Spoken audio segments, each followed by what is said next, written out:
Hello everyone, स्वागत है आप सभी का ऑनलाइन स्टडी जोन में।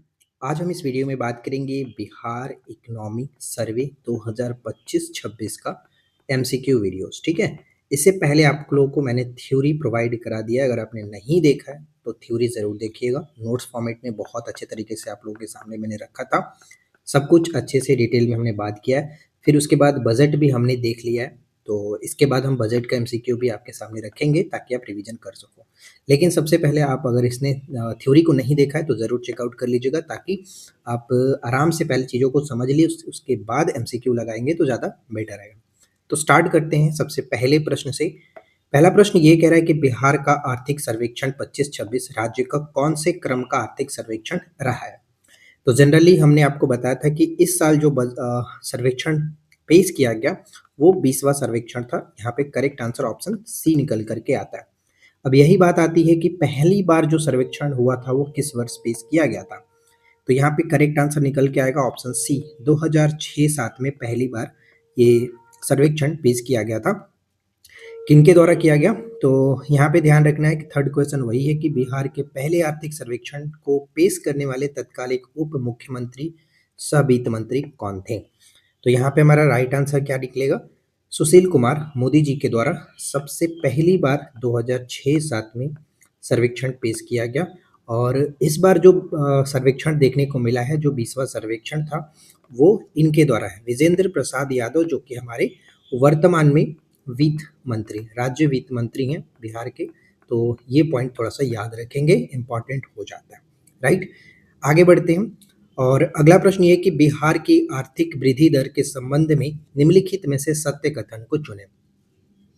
देखिए, अब यहाँ पे बिहार के आर्थिक वृद्धि दर के बारे में बात की जा रही है। तो सबसे पहले मैंने आपको क्या बताया था कि बिहार की आर्थिक वृद्धि दर है कितनी, तो 14.9%। ठीक है, सबसे पहले ये पॉइंट याद रखना है। अब यहाँ पे पहला कह रहा है कि यह भारत की औसत वृद्धि दर से कम रही है। तो भारत की औसत वृद्धि दर कितनी रही है, वो है 12.0%। तो क्या इससे बिहार का कम है? जी नहीं, ये गलत है। हमें सत्य कथन बताना है, तो ये पॉइंट गलत है। भारत की औसत वृद्धि दर के बराबर है। बराबर कहाँ है भाई, भारत का तो कम है बिहार की तुलना में, तो यहाँ पे हम कह सकते हैं ये पॉइंट भी गलत है। बिहार की आर्थिक वृद्धि दर राष्ट्रीय औसत से अधिक रही, बिल्कुल सही है, औसत से अधिक रही है। तो यहाँ पे ये तीसरा पॉइंट हमारा सही होता है, इसलिए सी को टिक करेंगे। वृद्धि दर में पिछले वर्ष की तुलना में गिरावट दर्ज हुई है। गिरावट दर्ज कहाँ हुई है, गिरावट थोड़ी है, वृद्धि हुई है। तो ये पॉइंट गलत हो जाता है। कुल मिलाकर सही आंसर सी निकल करके आएगा। ठीक है, आगे बढ़े। नेक्स्ट कह रहा है कि वर्तमान कीमतों पर वर्ष 2024-25 में बिहार का सकल राज्य घरेलू उत्पाद यानी जीएसडीपी कितना अनुमानित है। तो हमने आपको आपके सामने बताया था कि वर्तमान कीमतों पर 24-25 में जीएसडीपी जो है वो करीब कितना बताया था, 991, 997, इस तरह से। मतलब इसमें बताया था कि 9 बहुत बार रिपीट होता है, तो ये से याद रखेंगे 991,997। ठीक है, यानी 991, 997 यहाँ पर ये आपका वर्तमान कीमतों पर 24-25 में है। और अगर स्थिर कीमतों पर पूछ लिया जाए, यानी स्थिर कीमतों का मतलब क्या होता है, स्थिर कीमतों का मतलब होता है जैसे कि 2011-12 पर। ठीक है, 11-12 पर कितना हमने ये बात किया था, ये करीब आपका ये रहेगा। ठीक है, 531,372, 531,372। तो जिस तरह से भी प्रश्न पूछा जाए वो आपको याद रखना है। अगर आपको ये चीज़ें पसंद आएंगी तो प्लीज़ इस वीडियो को ज़रूर लाइक करिएगा। और इस वीडियो पर अगर आपका 299 लाइक्स कंप्लीट होता है तब जा कर के हम एमसीक्यू प्रोवाइड कराएंगे आपको बजट का। ठीक है, तो आप फटाफट से वीडियो को लाइक करिए, फ्रेंड के साथ शेयर करिए। नेक्स्ट प्रश्न ये कह रहा है कि स्थिर कीमतों पर बिहार का सकल राज्य घरेलू उत्पाद कितना है। तो अभी हमने कितना बताया आपको, ये था आपका करंट प्राइस पर यानी 2024-25 पर, और ये था आपका 531,372। ये हो जाता है स्थिर कीमतों पर यानी कांस्टेंट प्राइस 11-12 पर। तो राइट आंसर निकल के आ जाता है ऑप्शन ए, 531,372। राइट, नेक्स्ट क्या है, अगला पॉइंट यहाँ पे देखते हैं। अच्छा, एक चीज़ यहाँ पे देखिए, जो 76,490 दिख रहा है वो क्या है। देखिए, जितना भी डाटा दिख रहा है उस पर भी हम बात करते चलते, ताकि एक तरह से कहीं ना कहीं हमें याद रखने में अच्छा रहे। तो 76,490 क्या है, तो प्रति व्यक्ति और जो आय है, यानी वर्तमान मूल्य पर प्रति व्यक्ति आय, यहाँ पर मैं लिख देता हूँ देखिए आराम से वीडियो को देखिए, कोई जल्दबाजी मत करिए, तब जाकर के अच्छे समझ आएगा। वर्तमान वर्तमान मूल्य पर प्रति व्यक्ति आय, ठीक है, प्रति व्यक्ति आय, ये आपको याद रखना है, राइट। और अगर स्थिर कीमतों पर बात करें तो स्थिर कीमतों पर प्रति व्यक्ति आय कितना है, तो 40,973, ठीक है, 40,973, ये याद रखिएगा।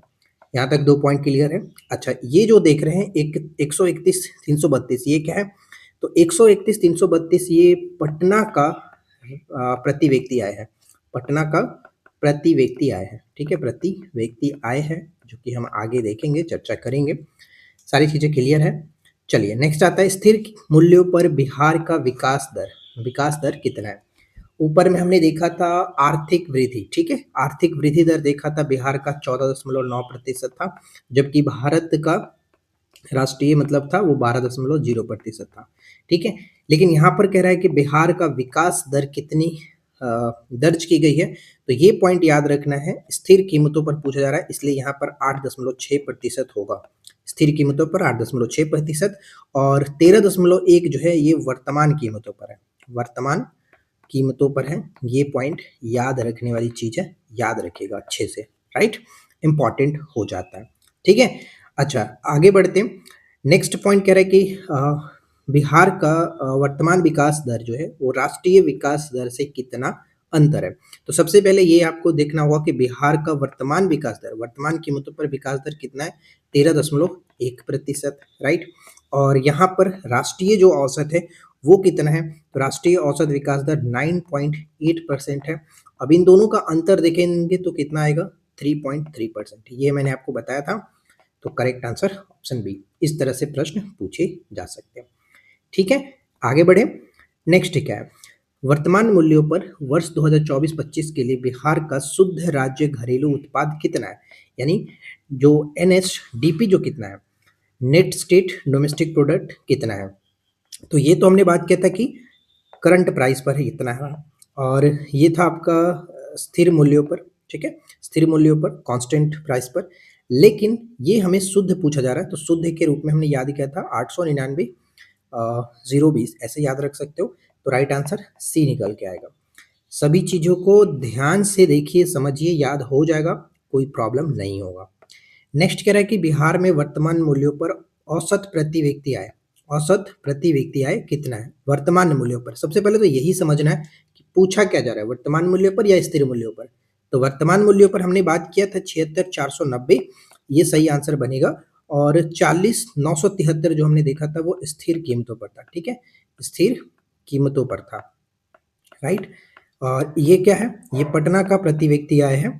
और 18,980 क्या है, तो ये भी याद रखना है कि ये शिवहर का, ठीक है, शिवहर जो है सबसे कम प्रति व्यक्ति आय यहाँ पर दर्ज किया गया, सबसे कम, सबसे कम, ठीक है, सबसे कम प्रति व्यक्ति आय मैं यहाँ पे लिख देता हूँ, प्रति व्यक्ति आय, राइट।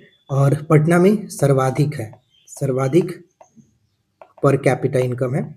तो ये सब कुछ याद रखने वाली चीज़ है। आगे बढ़े। अगला सवाल है कि बिहार आर्थिक सर्वेक्षण 25-26 के अनुसार सर्वाधिक प्रति व्यक्ति आय वाला जिला कौन सा है। तो अब इसे बताने की जरूरत नहीं है, ध्यान में रखिएगा, सही आंसर निकल के क्या आएगा, ऑप्शन सी, ठीक है। ये आपका यहाँ पे मैं लिख देता हूँ, पटना पहले नंबर पर है, और बेगूसराय सेकंड नंबर पर है, और ये आपका मुंगेर थर्ड नंबर पे आता है। शिवहर जो कि सबसे लास्ट में आता है, ठीक है, सबसे कम प्रति व्यक्ति आय यहाँ पर दर्ज किया गया। क्लियर हो गया।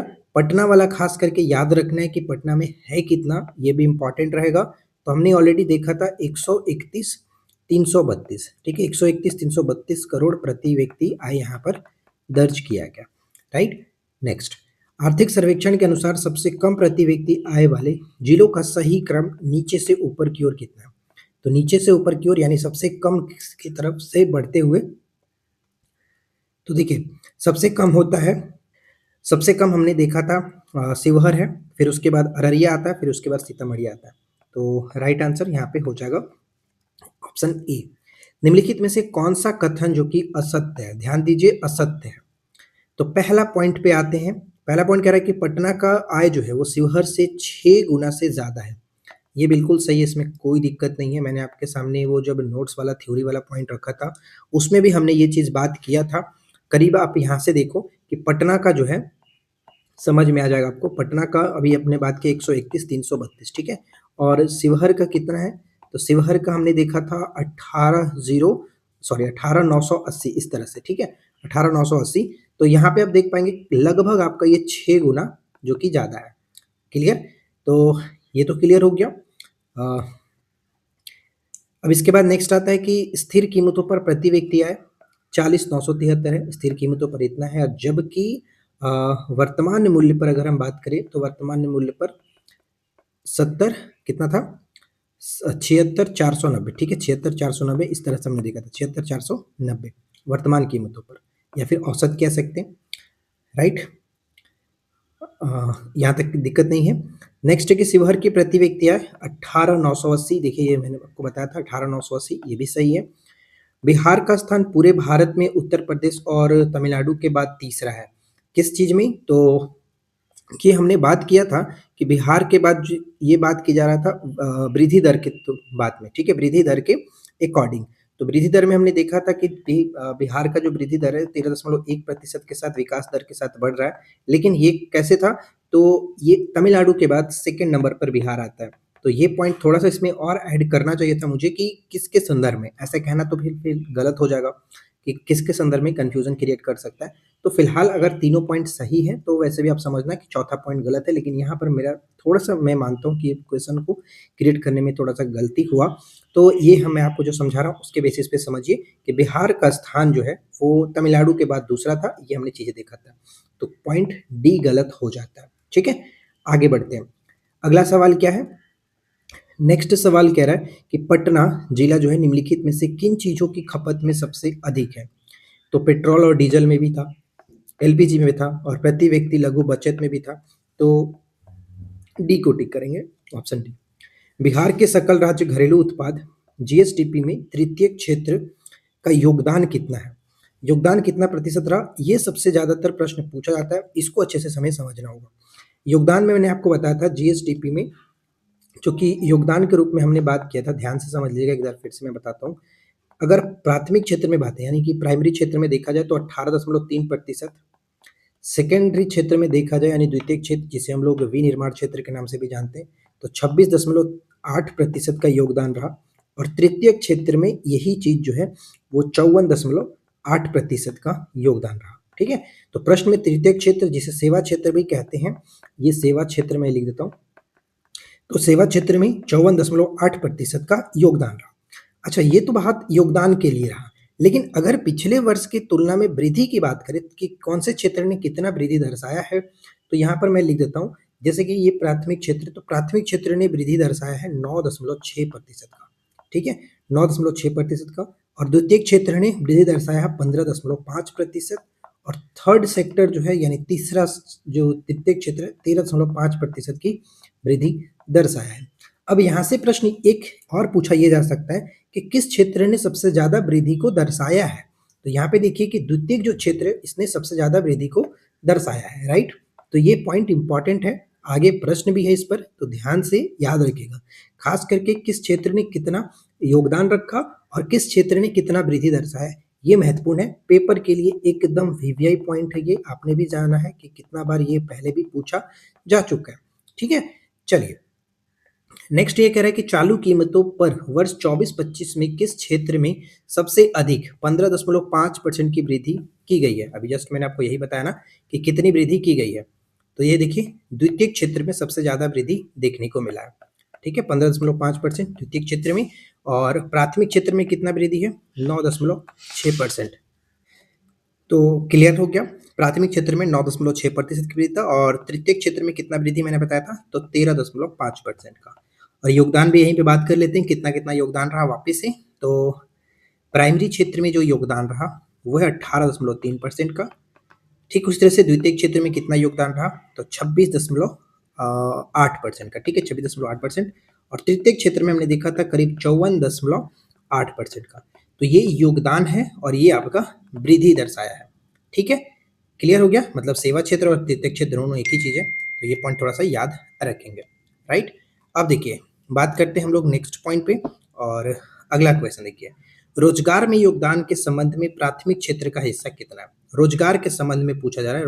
रोजगार में योगदान के संदर्भ में मैंने आपको बताया था कि प्राथमिक क्षेत्र जो था, प्राथमिक क्षेत्र में करीब 54% का योगदान रहा। सेकंड वाला में हमने बात किया था 24% का, और थर्ड सेक्टर में योगदान रहा 22% का। तो प्राथमिक क्षेत्र में 54%, यहाँ पर ऑप्शन सी हो जाता है। ठीक है, अगला सवाल, बिहार की कुल राजस्व जो प्राप्तियां हैं कितनी है, जो कि जीएसडीपी का 22% है। तो राजस्व प्राप्तियां, सबसे पहले तो प्राप्तियों के बारे में बात करते हैं कि प्राप्तियां कितनी रही। तो देखिए, राजस्व प्राप्तियां जो है वो आपका करीब यहाँ पर आ जाता है 218,658। ठीक है, 218,658 करीब ये 22% राजस्व प्राप्तियां। और अगर पूंजीगत प्राप्तियां की बात करें तो पूंजीगत प्राप्तियां कितना निकल के आएगा, ये आपका 66,165। 66,165 ये आपका जीएसडीपी का 6.7% है। तो क्या पूछा जाएगा उसके अकॉर्डिंग हमें बताना है। ये पूछा जाता राजस्व प्राप्तियां कितनी है, तो राजस्व प्राप्तियां 218,658 और पूंजीगत प्राप्तियां हो गया 66,165। ठीक हो गया, आगे बढ़ते हैं। नेक्स्ट है कि बिहार का कुल व्यय जीएसडीपी का कितना प्रतिशत अनुमानित है। तो बिहार का कुल व्यय जो है वो जीएसडीपी का कितना प्रतिशत। तो सबसे पहले हमने कुल व्यय के बारे में बात किया था 281,939। ठीक है, देखो इसको भी अगर आप ध्यान से देखोगे तो 2 हो गया, 2 8 और 1 9 हो गया, इस तरह से। तो स्टार्टिंग के 4 डिजिट भी आप पकड़ लोगे तो ऑप्शन आराम से क्लियर हो ही जाएगा। तो 281,939 इस तरह से याद रखेंगे। 281,939 ये आपका कुल व्यय है। ठीक है, कुल व्यय। अब रही बात कि कुल व्यय जो है वो जीएसडीपी का कितना प्रतिशत है, तो ये आपका करीब 28.4% होता है।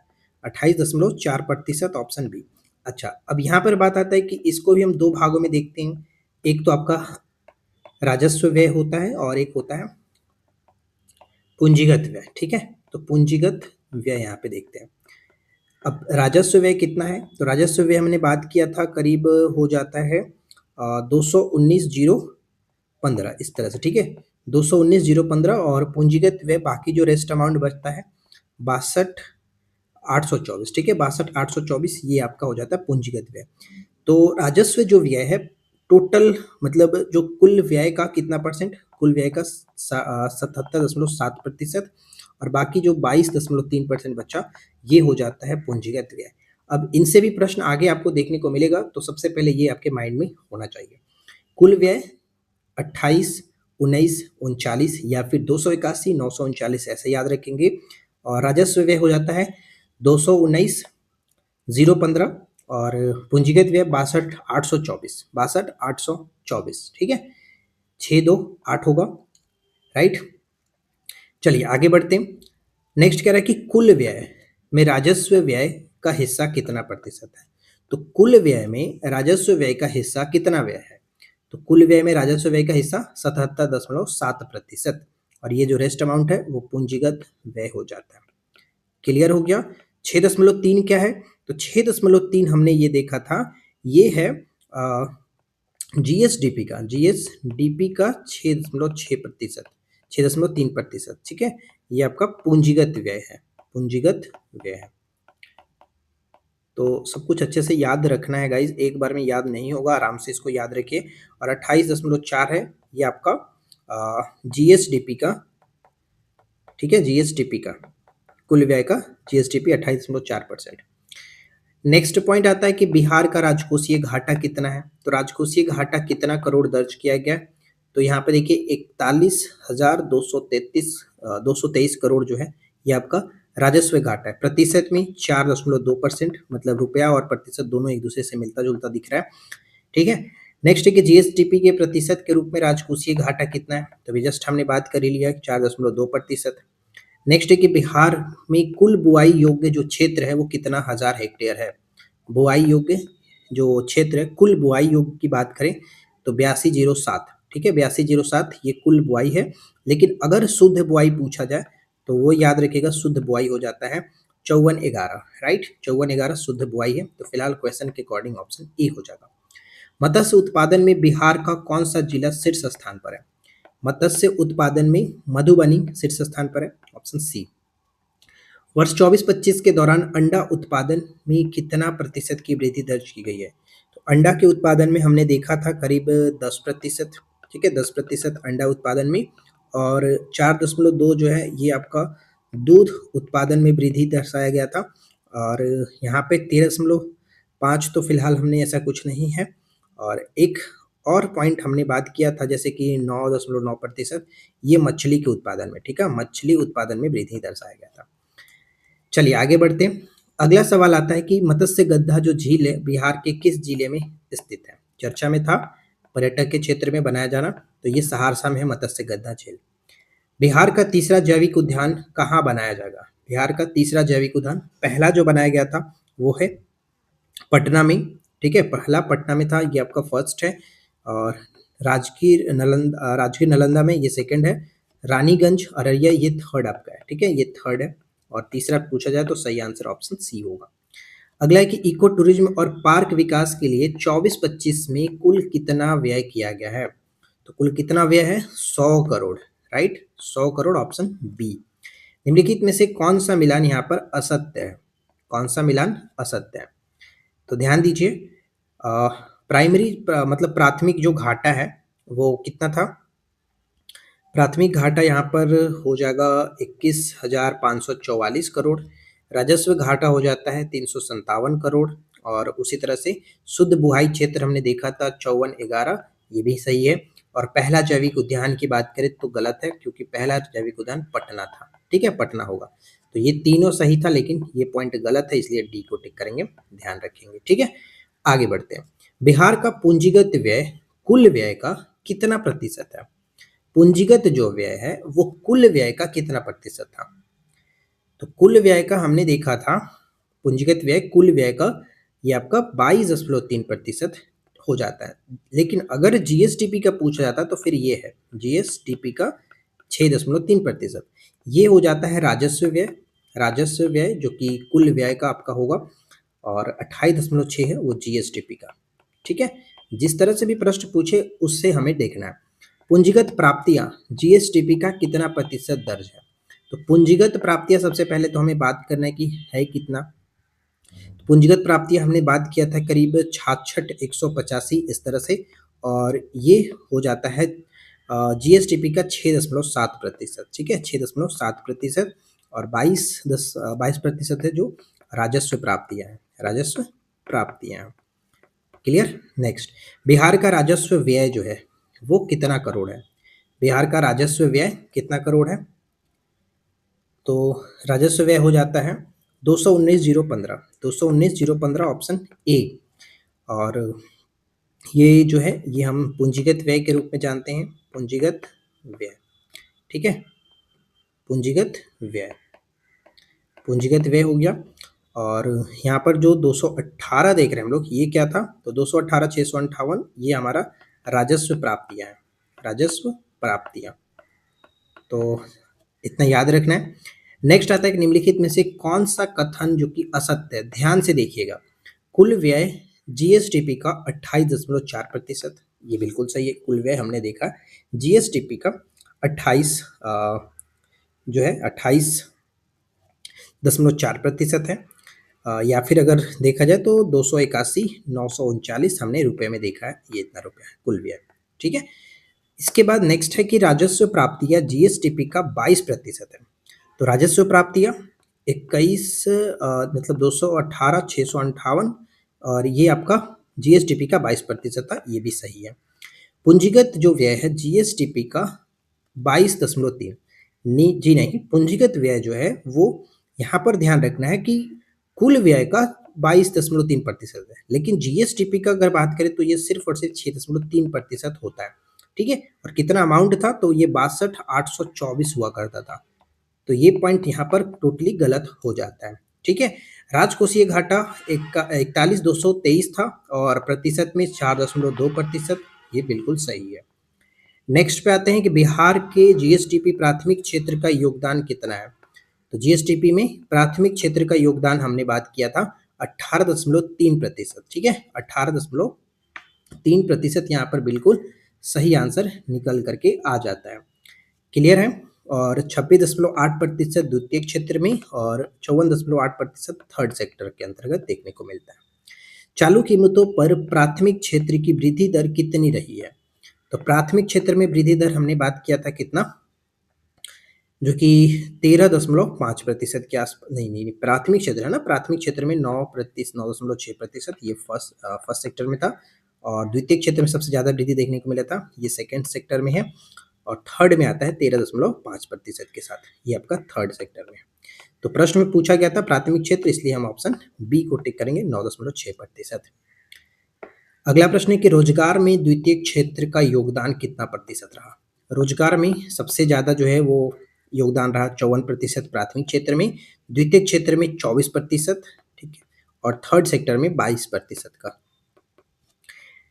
अगला प्रश्न है कि तृतीय क्षेत्र की वृद्धि दर पिछले वर्ष की तुलना में कितनी रही है? तृतीय क्षेत्र में कितनी रही है? प्राथमिक क्षेत्र में 9.6% था, ये फर्स्ट सेक्टर हो गया, और द्वितीय क्षेत्र में ये था, और तृतीय क्षेत्र में 13.5%, तो ये थर्ड सेक्टर में। तो अकॉर्डिंग टू क्वेश्चन सही आंसर ऑप्शन सी होगा। बिहार की पूंजीगत प्राप्तियां कितनी करोड़ रही है? देखिए, एक दो प्रश्न आपको देखने को मिला होगा कि बार बार रिपीट हो रहा है, या फिर मैं बार बार रिपीट कर रहा हूँ, क्यों? क्योंकि याद कराने की कोशिश मैं कर रहा हूँ। तो बिहार की पूंजीगत प्राप्तियां हमने देखा था, टोटल कितना होगा, तो 66,165, ठीक है, 66,165 पूंजीगत प्राप्तियां। और ये कितना जीएसडीपी का? जीएसडीपी का करीब 6.7% है, ठीक है, क्लियर हो गया। आगे बढ़े, नेक्स्ट देखिए। अगला है कि ग्रामीण बिहार में पुरुषों में बेरोजगारी दर कितनी दर्ज की गई है? तो देखिए, ग्रामीण बिहार में पुरुषों में जो बेरोजगारी दर था वो 3.3% था, जबकि महिलाओं में ये चीज ग्रामीण में ये था। तो हमें फिलहाल पुरुषों के अकॉर्डिंग देखा जाए तो ऑप्शन बी हो जाता है। और ये जो चीजें देख रहे हैं, जैसे कि 6.9% जो है, ये क्या था? तो ये शहरी क्षेत्रों में बेरोजगारी पुरुषों में अगर देखा जाए तो 6.9 पुरुषों में था, पुरुषों में शहरी क्षेत्र में, शहरी की अगर बात करें तो वहाँ पर, और ये जो था वो महिलाओं में था, महिला जो कि शहरी में, ये बेरोजगारी का है। अगला पॉइंट आता है कि बिहार का भारत के सड़क नेटवर्क में कितना हिस्सा है? सड़क नेटवर्क की अगर बात करें, रोड नेटवर्क में 5.5% का हिस्सेदारी है, ठीक है, 5.5% का हिस्सेदारी है। और 5.4 जो है वो रेल नेटवर्क में है, ठीक है, रेल नेटवर्क में इतना हो जाता है। अगला पॉइंट आता है कि शहरी क्षेत्रों में महिलाओं के बीच बेरोजगारी दर कितनी है? तो शहरी क्षेत्रों में महिलाओं में पूछा जा रहा है, हमने बात किया 9.1%, तो सही आंसर हो जाएगा ऑप्शन डी, ठीक है। और बाकी 6.9 क्या था? तो ये पुरुषों में हो जाएगा, शहरी में, पुरुषों में, शहरी। और 0.9 है, ये क्या था? तो ये महिला होगा ग्रामीण क्षेत्र में, ठीक है, ग्रामीण। उसी तरह से 3.3% ये आपका ग्रामीण में पुरुष, बेरोजगारी की बात है, पुरुष, ठीक है, पुरुषों में। चलिए आगे बढ़ते हैं। बिहार का देश के रेल नेटवर्क में हिस्सा कितना प्रतिशत है? तो रेल नेटवर्क में 5.4%, जबकि सड़क नेटवर्क में 5.5, ठीक है, ये सड़क में और ये रेल में। चलिए नेक्स्ट है कि एशियन डेवलपमेंट बैंक के सहयोग से 6 लेन वाला बिहार न्यू गंगा ब्रिज का निर्माण कितनी लागत से किया जा रहा है? कितनी लागत से किया जा रहा है? तो करीब 4988 करोड़ की लागत से, ऑप्शन बी। बिहार में प्रति व्यक्ति ऊर्जा खपत बढ़कर कितनी हो गई है? तो ऊर्जा खपत की बात करें तो 374 किलोवाट घंटा हो चुका है, इंपॉर्टेंट रहेगा। मुख्यमंत्री कन्या विवाह योजना के तहत गरीबी रेखा से नीचे बीपीएल परिवारों को कितनी वित्तीय सहायता प्रदान की जाती है? तो 5,000, ठीक है, 5,000, मतलब जिनकी आयु 18 वर्ष या फिर उससे अधिक आयु में शादी होता है, तब उस परिवार को 5,000 की राशि प्रदान की जाती है। अगला प्रश्न आता है कि वर्ष 2019 से 23 के दौरान बिहार में पुरुषों के लिए जन्म के समय जीवन प्रत्याशा, लाइफ एक्सपेक्टेंसी कितनी होती है? पुरुषों के लिए बात की जा रही है, तो पुरुषों की महिलाओं की तुलना में कम है। तो यहाँ पर देखिए, अकॉर्डिंग टू ऑप्शन बी बिल्कुल सही होगा, 68.9 वर्ष ये सही होगा, और जबकि महिलाओं के लिए ये हो जाएगा, ठीक है, महिलाओं के लिए ये है। अगला आता है कि वानिकी क्षेत्र में वर्ष 2011-12 से 24-25 के बीच औसत वार्षिक वृद्धि कितनी रही है? तो वानिकी क्षेत्र में अगर देखा जाए तो 10.6% की वृद्धि रही है, ये हो जाएगा राइट आंसर। वर्ष 19 से 25 के बीच स्वास्थ्य केंद्रों की संख्या 12,190 से बढ़कर के कितनी हो गई है? 12,190 से बढ़कर के टोटल हो गया है 13,150। 13,150 ऑप्शन बी करेक्ट है। नेक्स्ट आता है कि निम्नलिखित में से कौन सा कथन असत्य है? ध्यान दीजिए कि कौन सा कथन असत्य है। ग्रामीण बिहार में महिलाओं की जो बेरोजगारी है 0.9% है, ये बिल्कुल सही है। शहरी बिहार में पुरुषों में बेरोजगारी दर 6.9% देखने को मिला है, ये भी सही है। बिहार में सड़क नेटवर्क का हिस्सा जो है वो 5.4, जी नहीं, सड़क नेटवर्क नहीं, ये आपका 5.4 रेल नेटवर्क था। सड़क नेटवर्क में देखा जाए तो 5.5% है। ठीक है, तो ये पॉइंट गलत हो जाता है और हमें असत्य बताना था, इसलिए ऑप्शन सी को टिक करेंगे। और वन आवरण में 689 वर्ग किलोमीटर की वृद्धि हुई है, तो ये बिल्कुल करेक्ट है, कोई दिक्कत नहीं। लास्ट प्रश्न आता है, क्या कह रहा है कि बिहार आर्थिक सर्वेक्षण 25-26 को राज्य के वित्त मंत्री द्वारा कब पेश किया गया था? ये सिंपल सा प्रश्न है, ये कमेंट आपको करके बताना है कि इसका सही आंसर क्या होगा। देखते हैं कौन कौन यहाँ तक वीडियो को देख रहा है, और जितने भी लोग देख रहे हैं, और मैं उम्मीद रखता हूँ कि इसका तो सही आंसर आप नीचे फटाफट कमेंट करके बताओगे ही बताओगे। ठीक है, तो वीडियो कैसा लगा वो आप कमेंट करके बताइए। अगर कुछ चीज़ें याद रही तो बहुत अच्छी बात है, नहीं याद हुई तो एक दो बार आप डाटा को लिख लीजिए एक बार, और उसे माइंड में रखिए, फिर उसके बाद वीडियो को देखिए, रिवीजन करिए, फिर याद हो जाता है। राइट, तो इस वीडियो में इतना ही फ्रेंड्स, मिलते हैं नेक्स्ट क्लास में नए टॉपिक के साथ। Thanks for watching, keep learning, have a good day.